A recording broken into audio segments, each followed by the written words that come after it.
It's Tuesday, it's 12:15 and we're live here in Manchester at the Conservative Party conference.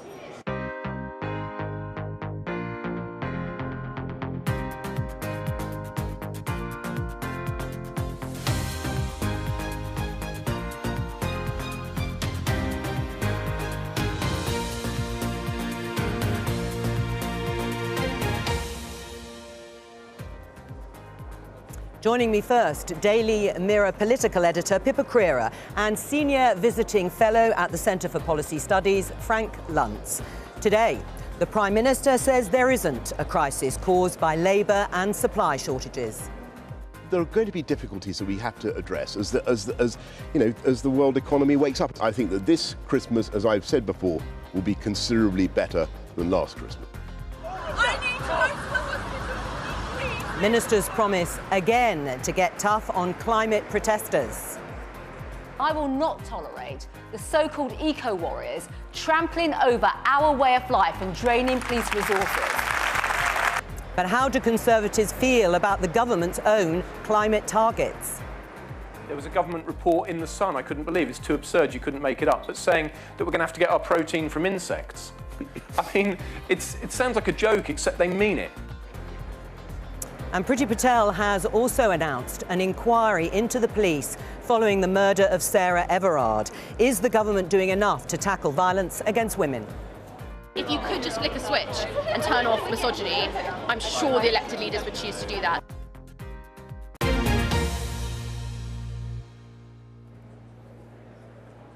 Welcome to the Conservative Party conference and with my guest, the Prime Minister. You heard him in the headlines. Well, he's been doing a round of interviews with broadcasters earlier today. He's been answering questions mainly around the claims of a cost of living crisis. A lot of the conversation here has been about rising prices, empty shelves, empty petrol pumps. But this is what he had to say in response.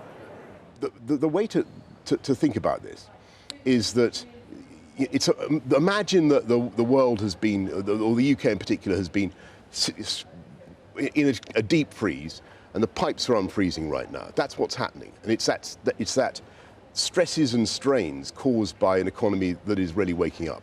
Unemployment is falling very fast. You're seeing wage growth.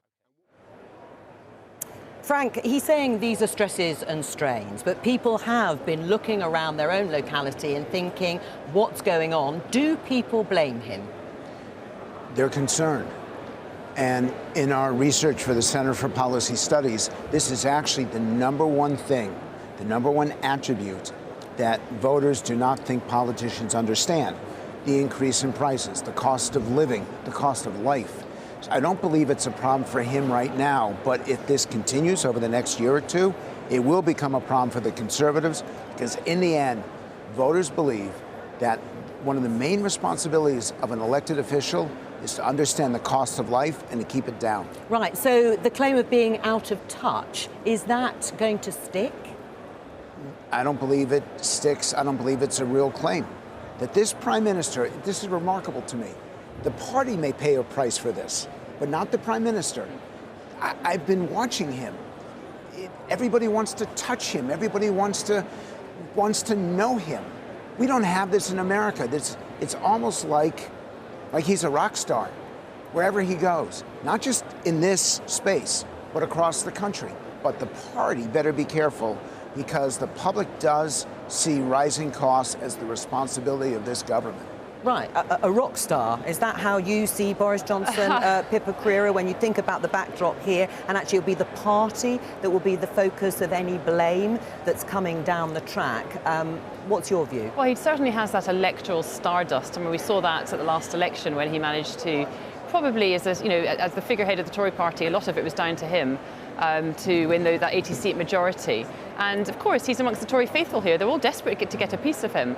I actually think what's going on here, though, is probably not really being picked up across the country. Most people don't really care what's going on in this room. They're much more concerned about the things like whether they can get fuel at the pumps and whether their shelves are looking empty. And Boris Johnson uses that boosterism, that optimism, to try and persuade people that longer term everything's going to be fine, in the hope, presumably, of persuading them that in the next few months, when things will be really tricky, that actually if they play the long game and they look further ahead, then they'll be able to get through it. But it doesn't stop, it doesn't prevent them having quite difficult times right now. Right, and what's going to happen in between? Because if we show you and our viewers this headline in The Telegraph is sort of saying, and this is the long-term game that you're talking about, businesses have become drunk on cheap labour, say the Tories. Now, this is an argument that the Prime Minister's been making, Frank, about mainlining on low-wage immigration. I mean, having a battle with business to whom they usually claim they're very close.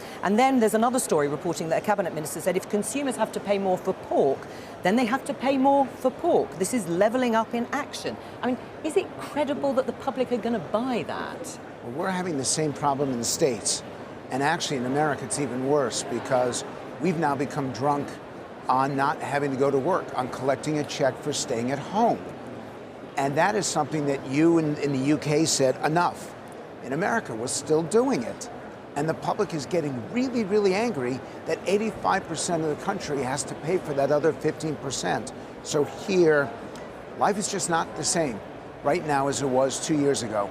And I think that we, as pollsters, as media people, have to understand and reflect that things have changed, conditions have changed, and so expectations have changed. Right, and I mean, it is about the sort of level of state intervention, of course, that everybody has experienced during the pandemic, and a philosophy, if you like, that Boris Johnson's been trying to explain. I think we can show you some pictures of him as we're talking about the effect he has on the party faithful. He's been cycling around, not an unusual there he is, in fact, cycling around this auditorium. That was after the egg and spoon race behind us yesterday. It's all going on. But again, do you think people will buy that whole concept? It is a high-risk strategy, isn't it? Well, for the Conservatives, obviously there's a lot of people in this hall feeling very uncomfortable about the level of state intervention and the amount of money, public cash, that's been spent on getting us through the pandemic. And Boris Johnson is an unusual politician in that respect. He's not a traditional Conservative in that sense. But I think, as Frank rightly says, there has been an expectation from the public that their government looked after them during the pandemic. We have seen the furlough scheme come to an end now, and there is concerns that that could lead ultimately to job losses because potentially some jobs have been propped up that wouldn't otherwise still exist. But there are other things as well where the state isn't putting in the support. In fact, it's withdrawing it. I mean, one of the big changes that's happening tomorrow is that the universal credit, the uplift, is starting to be withdrawn. On the day that the Prime Minister stands on the stage and announces that, you know, our economy is booming and we're you know, everything is getting better. Actually, for a lot of people, it will get worse. And I think what's going to be really interesting to see is how the political rhetoric matches with people's reality, and at what point the gap between the two starts to resonate and they actually start to feel, actually, something's going on here, and whose fault is it? You know, who's to blame? And right, that's the key. That is the key. Get it done. He got Brexit done. He got jabs done. He handled COVID. He got it done. But this leveling up, how quickly does it take to build a road? How long does it take to build a hospital? How long will it take for people to see it? Yeah. I think that's the challenge. Delivery. He has raised expectations. Now he's got to deliver. Yeah. All right. Well, let's talk about another story that may not grip people necessarily outside, but it certainly did grip us here, and that was the outage, the social media services going down. Yes, journalists were absolutely taken fright. I didn't know WhatsApp. There was no Twitter was the one thing, of course, that was still there. Instagram. How did it feel? Well, I have to say, and maybe this is a sign of how old I am or how Luddite I am when it comes to technology, but I was quite happy to switch to text. I mean, it was slightly logistically problematic because we all have our WhatsApp groups, don't we, that, you know, we can help us communicate for work. But it wasn't really the end of the world. Right. Sorry. It wasn't the end of the world. What about a bigger issue in the States in terms for Facebook itself and the scrutiny that it's actually been under for some time? There's going to be legislation. We just don't know how big it's going to be. Is it going to be, are they going to break up the company? Are they going to limit? But you know what was awesome yesterday? I literally saw journalists with this device. Oh my goodness, how very dramatic. Because it just didn't matter. For hours, it just didn't matter. And how did you feel? Was it liberating? Yes. Are you going to get your phone back later? We'll make sure someone's looking after it. Listen, conference is an opportunity for people to get up close and personal to some extent with politicians. Now, we saw a couple of examples of that yesterday. If we take a look at this story in The Guardian, 5 people arrested after Ian Duncan Smith, former leader of the party, hit on the head with a traffic cone. And there was also a confrontation outside the conference centre with the Cabinet Minister, Jacob Rees-Mogg. Let's take a look at that. Took my job off me at the age of 42. I had to prove that I've got a cerebral palsy.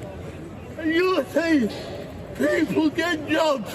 Your party shut my job down. You got rid of us. You're a disgrace. I'm in your say. Right, this was pretty powerful stuff here, Frank. This was Dominic Hutchins confronting the leader of the House, Jacob Rees-Mogg. He's a former youth worker. He has cerebral palsy. He wants to work, but the government's fit-to-work tests and disability meant that he's lost his job. Do you see this sort of thing happen in the States, where you see politicians engage in that sort of conversation with members of the public? But you can't get close to politicians anymore. They built up fences, they built up gates and walls in Washington, D.C. because of what happened on January 6th. So month after month after month, the population was kept away from their elected officials. I like it here. The fact that an average person in the public can walk up to a cabinet minister and challenge them. That to me is not negative. That's a positive. That's about accountability. It's about transparency. And my fear is that we will continue to separate the elected official from the people that they represent. So this is a good thing.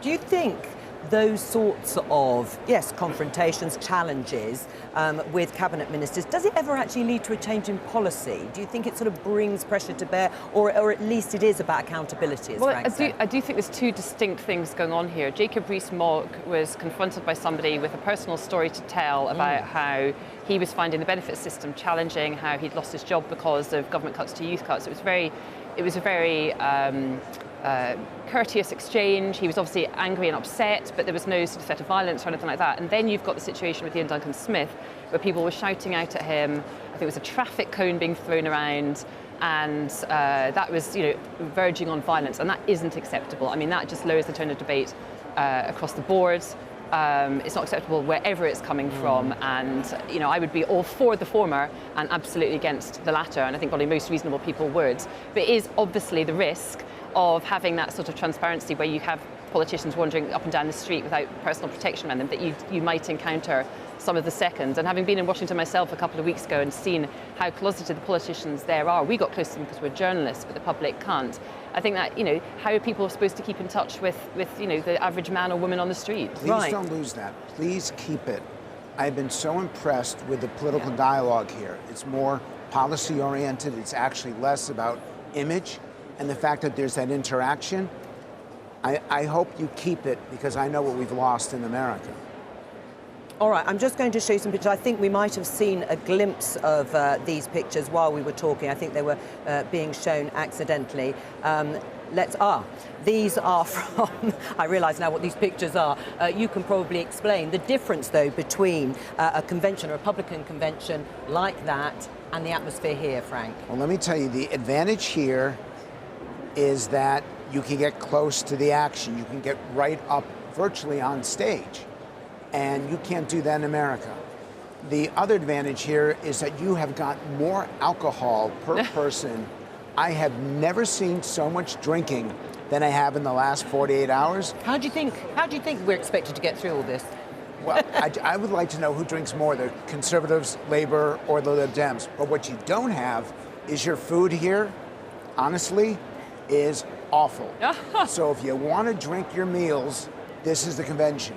If you want to eat your meals, go to the States. I love top tips there from Frank Luntz. Thank you very much. Go and enjoy the rest of the conference. Now, I'm going to show some more pictures by the climate group Insulate Britain. When I say more, we've been showing them over the last week or so on Politics Live. Now, on this occasion, they blocked the Blackwall Tunnel in London, and they were confronted by a woman who was trying to get to hospital to see her mum. Let's take a look and have a listen.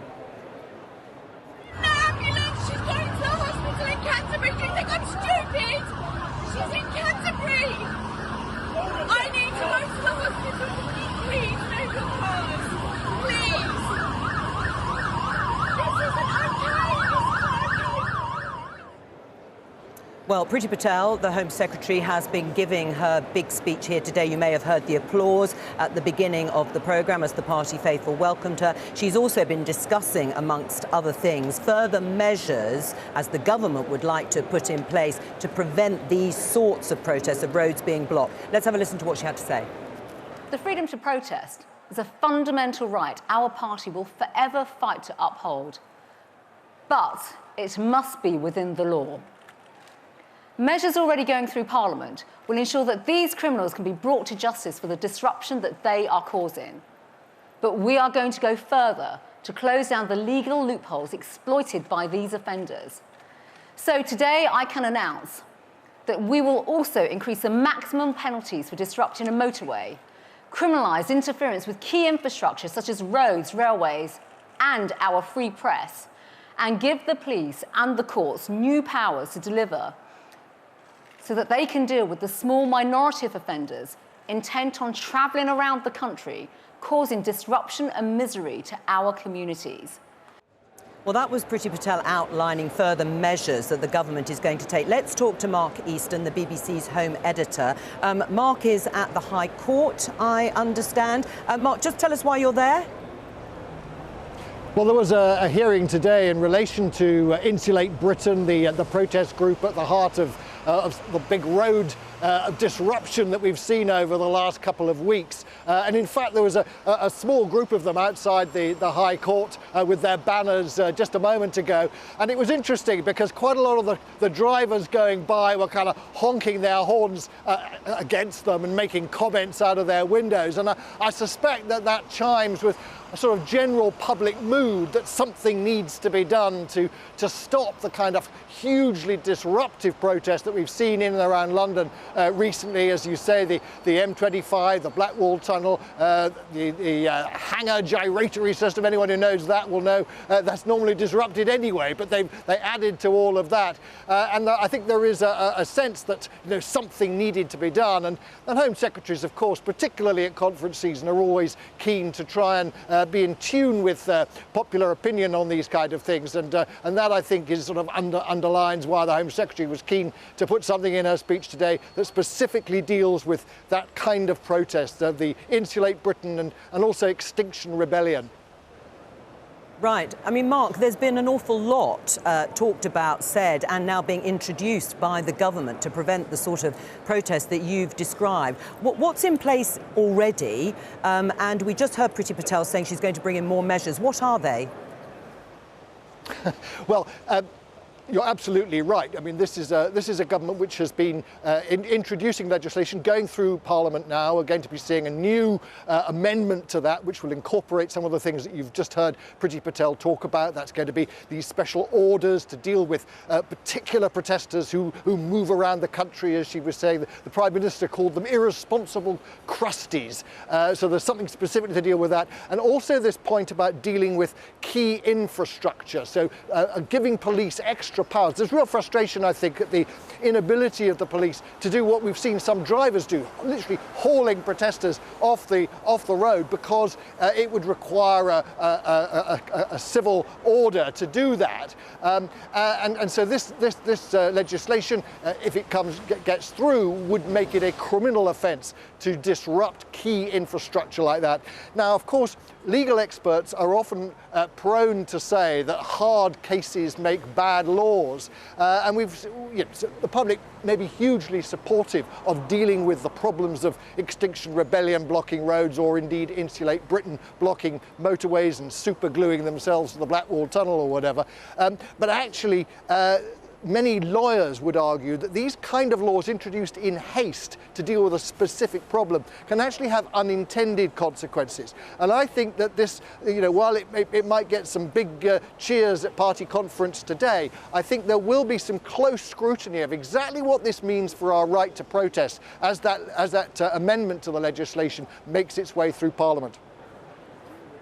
Mark Easton at the High Court, thank you very much. Let me welcome Laura Trott, Conservative MP and Private Parliamentary Secretary to Grant Shapps, the Transport Secretary. I know you couldn't hear everything that was being said there, but broadly there are new measures that Priti Patel, the Home Secretary, has announced. There have already been 3 separate injunctions against Insulate Britain, and now there are going to be special orders, extra police powers, and a new legislation, a criminal offence to disrupt, or stop people rather, disrupting key bits of infrastructure.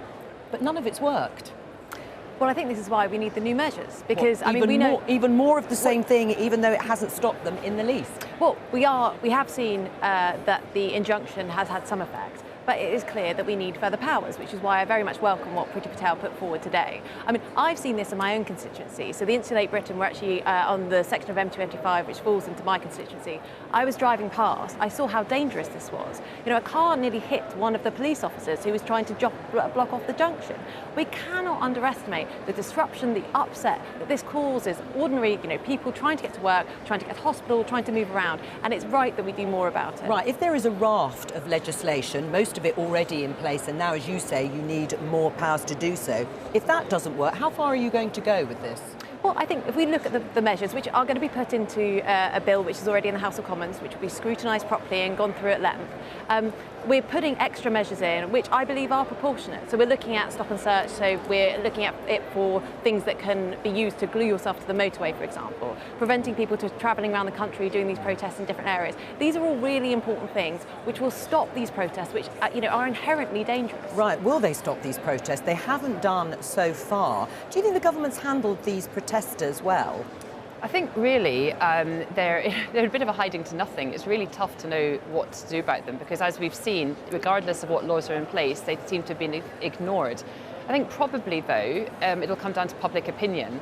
And while the public are, obviously very supportive of the ultimate aims of the protesters, they increasingly aren't liking the methods that they're using. And I think that those images you showed earlier of the woman trying to get through the Blackwall Tunnel, I think it was in London, whose mum was in an ambulance and the ambulance couldn't get through. I think we're probably a bit of a tipping point. And I've been speaking to people, since then about the issue who care very deeply about making sure that we meet all our climate commitments and the various different ways of doing that. But they now feel that they've gone too far and it's a step too far. And if even the people who are on your side think you've gone too far, then I think that will probably start to filter through, and that's more likely to instigate change than a whole raft of measures which will take 6 months to come in and probably won't have any extra effect. Do you accept that? I accept the fact that we need further measures, and I also accept the fact that this is actually annoying everyone now. Yeah. I mean, there is a huge amount, Pippa's right, there's a huge amount of sympathy for the actual cause, and we can debate climate change. We should do that in a proper way, but in one which doesn't endanger people and affect ordinary people's lives. Just briefly before we move on, Laura, yesterday I think we showed pictures of protesters being dragged off the streets. It was by Wandsworth Bridge in London by other members of the public. Yeah. What do you say to those people? Well, I understand it, but it makes me feel uncomfortable, and I think it is right that the police should be doing this. The police should have the power to be able to do this, so you don't have people sitting for 4 hours in cars. I mean, and it's not just the danger. It's, think about if you're a mum in the car with a young baby. What are you going to do? It's dreadful. So we do need these greater powers, and it's right they're being put in.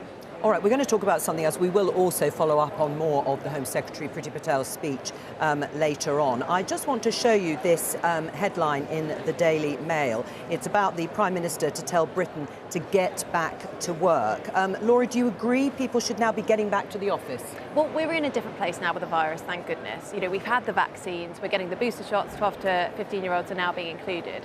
So people are able to go back to work, which is really important. I mean, I think everyone sitting here, when we started work, it was somewhere where you could learn, you could be in an office environment, you could you really are engaged in the process in a way that you just can't do online. Now, obviously, flexible working is separate to that. That's something that we've launched a consultation about, but it's more about saying that ordinary working practices can continue because we don't need to be afraid anymore because we have these brilliant vaccines. All right, and just briefly, your response, because not all the Prime Minister's staff are back at their desks. Is there a case of double standards? The Prime Minister seems quite happy to work from checkers as often as he can as well. So yeah, I think it's double standards. All right, I'm going to say thank you to both of you, and also show our viewers something that Steve Baker, Conservative MP, said at a Fringe event yesterday. Here he is. Politicians have not done and enthusiasts for all of this have not done is explain to the public just how real and impactful all of this is going to be. It will change the way we work, the way we relax, the way we transport ourselves. It will change even what we eat. There was a government report in The Sun, I couldn't believe, it's too absurd, you couldn't make it up, but saying that we're going to have to get our protein from insects. I mean, it sounds like a joke, except they mean it. Right, well, that was Steve Baker talking to a Fringe yesterday. We've been joined by Stanley Johnson, who is a Green campaigner, and, of course, the Prime Minister's father. Is he right, Steve Baker, in what he says about the price that people are going to have to pay? Young people are going to get poorer, they're going to be colder, and they're going to be eating insects for protein. What are you talking about, Joe? Well, this is Steve Baker saying if the government's net zero policy on climate change goes ahead in the way it's been set out, those are the consequences. No, I think this is complete nonsense. Steve Baker, the fireman, I'm absolutely sure, but the government's policy on climate change is exactly where it needs to go. And I'll be talking this afternoon with Alok Sharma, and he's going to be talking about COP26 and how this government has really played a leading role in it. And we are going to get the right results out of COP26, and it's not going to end up with kids on streets eating insects. Right. Brendan Clark-Smith, Conservative MP. I don't know if you heard what Steve Baker there said, but you just heard what Stanley Johnson said. It's absolute nonsense. It's scaremongering. People are not going to be poorer or colder or eating insects for protein. Or do you agree with Steve Baker? No, I don't think we're going to be eating insects. I think there's a fair and legitimate debate to be had about the measures that we're going to take. We know there's a problem, of course, a global problem, not just a national one. But I think it's having a mix, really, in terms of our energy supplies. And we're looking a lot at renewables. There's some very exciting stuff that's going on as well. I could point to areas like the northeast where they've got plans for hydrogen. We've got things like carbon capture, and these things really, it can be like a new industrial revolution for us. And I actually think if we get this right, we could be a world leader in it. But has the government got it right at the moment, the balance? It's an ongoing thing, yeah. I mean, I think there's some very good stuff there, but what you'll also notice is we've looked at other things such as fusion. There's been discussions about nuclear as well. Our energy supplies are also very important. So I think if you want to bring the cost of living down for people, I think we need to make sure that we have a mix of different supplies there. And I think we can't go to renewables completely in one go. It's a gradual process that we're going to feed into, I think. Right, when you say, hang on, in one go, because we know that the government has just confirmed the story that was out yesterday, that all of our electricity will come from renewables by 2035. Is that something you support? I think that's a realistic target, yeah. I think if you're trying to do it overnight, as we said, you can't make these changes straight away. They do take a bit of time, and 35, I think that's a reasonable time to phase it in, and it's achievable. What about the honesty, though, with the public standing? Joe, one of the things George Eustace said in the hall a moment ago is that a crucial part to play in this turning back climate changes is the role of nature and nature protection. Now, do you see what I've got here? That is ban trophy hunting imports. This is all part of the really big push now on nature protection and what's called nature-based solutions. It's woodlands, it's trees, it's the change in farming. Yes, a lot to be done on the energy side, but it's also what you might call the side of sinks, which is jolly important too. And I think we are going to see a transformation as we see. And this government has gone for real big nature targets. The Environment Bill now says we are going to halt and reverse the loss of biodiversity by 2030. That is very, very good news. But what about the costs for voters and for consumers? Is your government being honest enough about the sorts of changes that people are going to have to make to their behaviour in order to hit the targets that you've both been talking about? I think there's honesty about it. There's going to be some sacrifices along the way. Well, we have to change the way we live for a start. I mean, whether that's in terms of the amount of plastic we use, in terms of how the transport that we use and so on. And there's all little changes that we can all make that go a long way. I don't think we're all going to be driving electric cars overnight. We're not going to stop going on foreign holidays overnight. But what we're saying is that we can actually achieve this together, and there's a lot of different ways of doing that. Little changes, though. That's not what it sounds like when you talk about it, when we hear from the government. These are big changes people are going to have to make. There are changes in attitude, there are changes in consumption patterns. We are, I'm afraid, going to have to start saying, do we need to go on eating as much meat as we need when the consequence of that is deforestation in the Amazon? These are real issues. Has the government communicated these sorts of things to people? Well, I think the government's doing a fairly good job of communicating this now. How? I would say, well, I'll tell you why, because we have an absolute leadership role. This country has, as it were, taken the lead in the G7, it's taken the lead in G20, and I think it's going to make a success of COP26. Right, well, Insulate Britain don't think, clearly, that the government is actually doing enough, and the government is spending rather a lot of its time, Brendan Clark-Smith, trying to get these protesters either locked up or certainly arrested. Well, I think Insulate Britain's behaviour is disgraceful, and I think they've actually done some damage to the environment with the amount of congestion that they've caused. I think we're actually doing a lot. If you look at insulation, we've actually done some very, very good schemes with that. Stanley was mentioning about COP26 as well. You know, we're taking a lead-in role here, and this is a global problem, not just a national one, where we need to take the rest of the world with us. And these protesters, I don't think they actually offer any sensible way forward. But there will be people, Stanley, who will say, look, the government has got, yes, broadly ambitious targets, but what about other countries? What about countries like China, who are far bigger polluters? Why do people here have to take more action and change their behaviour, throw out their gas boilers, buy an electric car, when China is still polluting at the levels it has been? I understand what they're saying. Bear in mind that the 150 years we've had our industrial revolution used up about 1.4 of the 1.5, limit we had on temperature increase. Yes, of course, China has to come to the table. And by the way, China has come to the table. The announcement by President Xi that they would not fund any more power plants in third countries is important. And China, by the way, has quite a rapid commitment in terms of getting to zero. It's 30 years. 30 years. That is a big commitment. Stanley Johnson and Brendan Clark-Smith, thank you both very much for joining me. Now, we have been talking throughout this programme about the climate activists blocking roads, the Home Secretary's announcement this morning that the courts will be granted new powers to prevent them travelling to protest. We can talk to Gracie Bradley, the interim director of the civil liberties organisation Liberty. Gracie, the Insulate Britain protests have been hugely disruptive, as many people have seen, and they will support, many of them, the government's proposal for these new criminal disruption prevention orders. Do you think they're justified? So I think we really need to look at the bigger picture here. When it comes to Insulate Britain, everybody agrees that ambulances and emergency services and so on need to be able to get to where they're going. None of us disagree about that.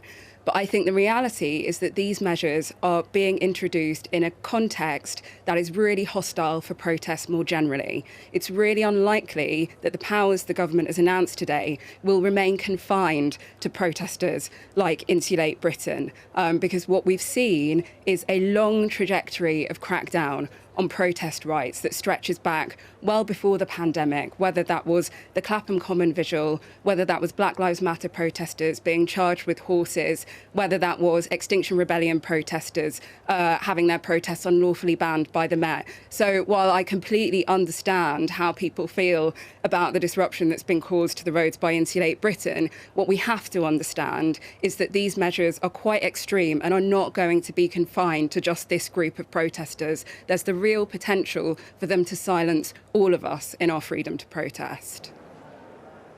Gracie Bradley, thank you very much for joining us. Let me welcome and introduce our two next guests, Victoria Atkins, Home Office Minister, Alva Ray, political correspondent at The New Statesman.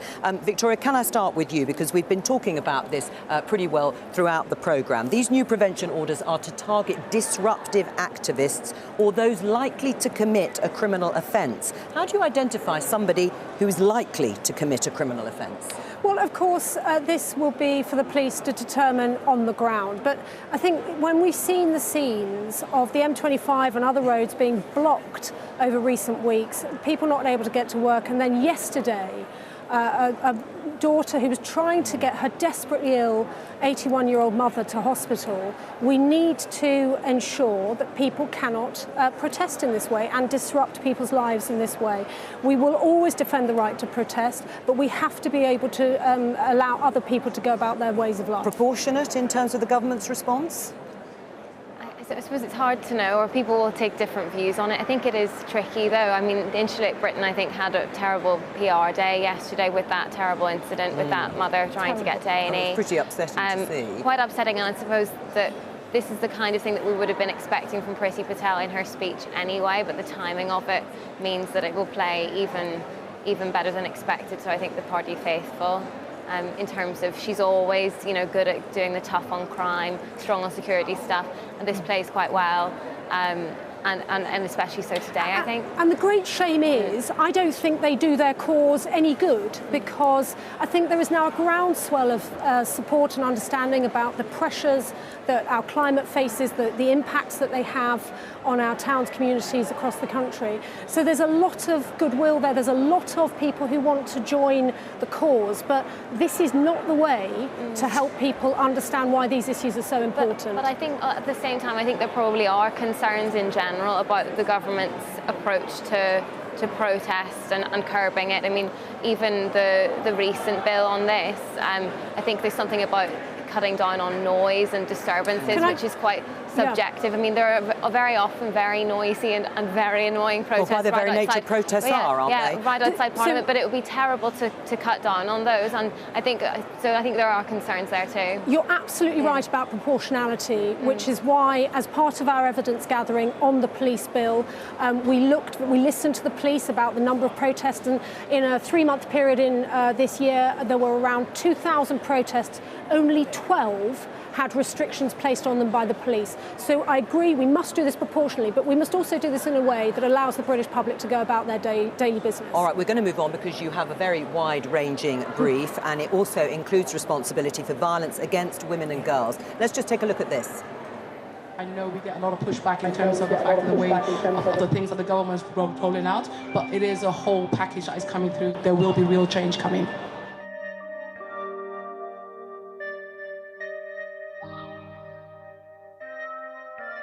Parents are no longer saying, well, if you get into trouble, ask a police officer. They might be saying, well, actually, that's not who you should be asking. And that is a huge problem in society in a country where we are policed by consent. The police have got to get their house in order. I mean, this has been an appalling incident which has really corroded trust in the police. They've got to sort it out.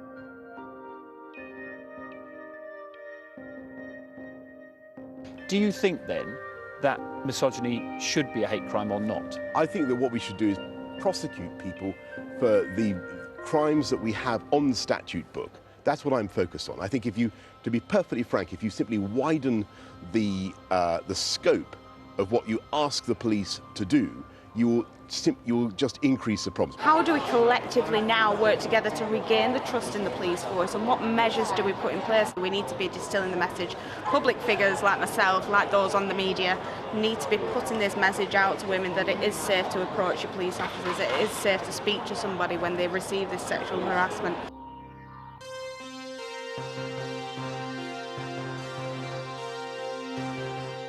We see this as a systemic problem, we see it as structural, deep-rooted misogyny, and it's not going to be solved by 1 or 2 policies. I'm sure, as we saw from our panel today, if you could just flick a switch and turn off misogyny, I'm sure the elected leaders would choose to do that. The problem is it's going to take many months, many years of getting the policy right every time and following it up every time. And that's what we're here to do. We're here to make sure we keep fighting that fight. Now, the government had resisted calls for a wide-ranging independent inquiry into the police in its practices and behaviour and culture. But in fact, Priti Patel has now done exactly that. Why did it take so long? So today, you're quite right, at conference she announced an independent inquiry both into the circumstances of the murderer, I'm not going to name him, but the murderer that we have read about in recent days, and also importantly into how that situation was allowed to come about in terms of vetting, disciplinary procedures and so on. I think throughout all our work on violence against women and girls, we have very much wanted to bring about changes that will make a real difference to women and girls. You know, I've been working on this brief now for 4 years. I spent my life working in the criminal justice system before this. With the tackling violence against women and girls strategy that we launched in the summer, this was very much in response to the 180,000 women who responded to our call for evidence. But Victoria, it looked as if the government was dragging its feet on what they are now doing, the action they are now going to take. Well, I'm sorry if that's the impression that's given. Genuinely, we have been working over the weekend to find ways that will answer some of these very, very real concerns that we know that women and girls have about the circumstances of not just this case, but of course Sabina Nessa and other cases that have been Because you accept that the courts. Met can't investigate itself? I think we want, frankly, to lift the stone up and see what is happening. What's your response to the news of the inquiry? I think it's really welcome. I think that it would be welcomed across the board, looking into the police failings around that. But I think it's probably, I think that actually a bigger theme in Priti Patel's speech was around, you know, increasing sentences, having inquiries and that sort of thing. I think a lot of women and girls are concerned about just how difficult it is to successfully prosecute a rapist. And I think that that's the thing, especially with like the huge court backlogs that we have. It takes so long before the criminal justice system to kick in that actually on sort of longer sentences, that was a different part of Priti Patel's speech on a different issue. The sentencing side of things, I think maybe people are less concerned about than actually getting that successful prosecution and conviction in the first place. And this is very much building on the end-to-end rate review that we published in the summer, where we're really challenging exactly those points that you raise about how long it takes. Do you think the cuts to the criminal justice system have actually impacted in such a way that those figures are so disastrously low in terms of the percentage of rape cases that are actually prosecuted? So, look, the Lord Chancellor at the time said that there have been some really bad impacts on the criminal justice system over the years. But what we want to do is to give confidence to victims. So when I speak to victims of sexual violence, one of the factors that comes up in terms of the attrition rate of victims no longer supporting prosecutions is their worry about their mobile phones being taken away, being searched. They feel as though they're being strip searched. We are determined to tackle that, to try to help more women not only report but maintain their support for a prosecution as it's working its way through the court. We're doing this in a very clinical way because we're looking at every stage of the criminal justice process to see where improvements can be made. Do you need more resource, though, to do these things? I think we are already putting resources into independent sexual violence advisors, for example. They can be really critical in helping to support women. And I really want us to be able to focus on those highest vulnerability cases with the court system after the pandemic to try to get through to those cases. Alba? I just think there'll be so many women watching this who will know someone who was raped or will have been raped themselves and will have never seen justice for that, because it is just so difficult to successfully prosecute in this country. And so, I mean, I think it's been quite collectively difficult to see the Sarah Everard case, which has been so horrific. But it's you know, so many other cases like that with less prominence, where people just don't feel like the criminal justice system is really because we haven't got long. I'm so sorry, Victoria, but this issue of misogyny, should it be a hate crime? We've asked the Law Commission to look at this. We're waiting for their reports very quickly. But do you think it should be a hate crime? Because you said at a Fringe event that you wanted to target the behaviour of men in the street and the so-called banter that girls and women have to put up with. How do you propose to do that unless misogyny is made a hate crime? So we have announced in the strategy in the summer that we are launching a public communications campaign. This was asked for women and girls in their responses to, as I say, target those perpetrators, but also for girls and women to understand it's not okay. You know, they are perfectly supported, and we understand why this banter, and I mean, banter doesn't do it justice. Very often it is hateful language or actions that women and girls So the only way to do it in. would be to have a new piece of legislation. I think there are many ways. I think there are many ways. We certainly haven't said no to this. I just want to look at what I think it needs to be a package of support. A single offence by itself, I'm concerned about. We need to do more than that. Education on this is critical. We need to be raising our boys to understand what is respectful, what is healthy. Well, that might be a long-term. And that's going to take time. Well, that might be a long-term strategy. What about making misogyny a hate crime? I'm actually I suppose I'm sort of ambivalent on it, really, in terms of it depends on what works. Definitely the key to this will be tackling a much bigger culture of misogyny, because we've been talking about the very extreme end of it, but it's, you know, it's sort of smaller everyday sort of culture of sexual entitlement, of seeing women a certain way, of not treating them the same as men in certain respects, that kind of needs to be tackled. It's like so deeply embedded in our media, our politics, in every way. I'm not sure if it's how we define it so much as how we call it out. I think, you know, Victoria has done a lot of work on this, but not all parts of political parties and politicians are so good on this issue, really. And very briefly, how long is this going to take? We've only got online porn, you know, that plays a role in this. We have to be realistic about this. We've got to ask ourselves what it is we're allowing on our internet. All right, that's all we've got time for. Thank you to you, Victoria Atkins, and to you, Alva Ray. Today at Conservative Party conference, it's goodbye from us at Politics Live. We'll be back, of course, tomorrow with live coverage of the Prime Minister's speech here in Manchester. From all of us here, bye-bye.